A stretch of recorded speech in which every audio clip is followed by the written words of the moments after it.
Hi guys, આજે આપણે આદુ અને મરચાંની પેસ્ટ બનાવીશું અને આ પેસ્ટ બનાવીશું એકદમ રેસ્ટોરન્ટ સ્ટાઇલથી.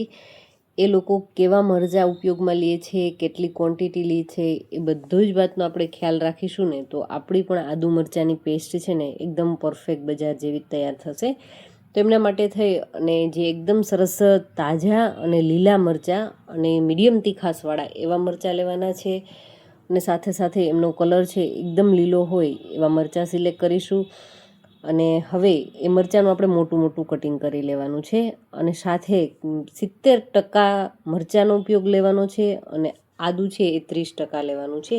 એ રેશિયો તમે રાખશો ને એટલે આદુ મરચાંની પેસ્ટ છે જે બજારમાં અને ખાસ કે રેસ્ટોરન્ટમાં બધી જ વસ્તુઓમાં જે વઘારમાં ઉપયોગમાં લે છે એમની જે પેસ્ટ હોય ને એ જ રીતની આપણી પાસે પણ પેસ્ટ છે આદુ મરચાંની એ તૈયાર થશે.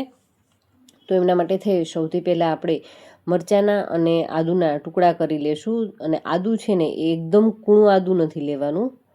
વધારે પડતું કૂણું આદુ હશે ને તો પેસ્ટ છે એ વહેલી ખરાબ થઈ જશે.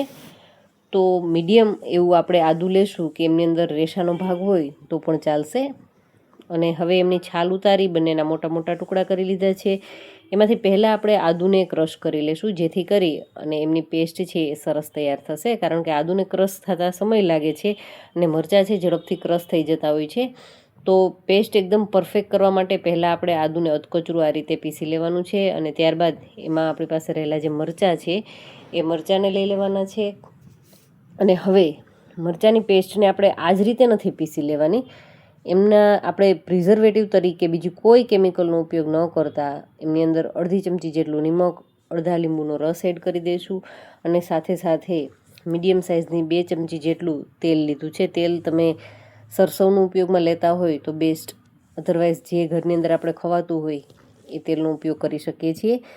હવે એમની શક્ય એટલી ફાઇન પેસ્ટ કરી લેશું. જો ફાઇન પેસ્ટ ગમતી હોય તો ફાઇન પેસ્ટ કરી શકાય છે, પણ મને અધકચરું જ આ રીતે વાટેલું મરચું અને આદું ગમે છે એટલા માટે હું એકદમ ફાઇન પેસ્ટ નથી કરતી. અને જો આમાં પાણીનો ભાગ પણ બિલકુલ છૂટશે નહીં અને આપણી આ પેસ્ટ છે 1 મહિનો સુધી કોઈપણ જાતના એમના કેમિકલ વગર, પ્રિઝર્વેટિવના ઉપયોગ વગર પણ એરટાઇટ બરણીની અંદર ભરી લેશો તો એમનો કલર, એમનો ટેસ્ટ બિલકુલ જ ચેન્જ નહીં થાય.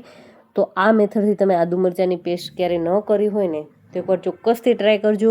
ને ટ્રાય કર્યા પછી કેવી લાગી ત્યારબાદ જ મને કમેન્ટ કરજો. ને જો સારી લાગી હોય તો વિડીયોને લાઇક કરી અને ચેનલને હજુ સુધી સબસ્ક્રાઈબ કરવાની બાકી હોય તો એ પણ કરી લેજો. Thank you for watching this videos.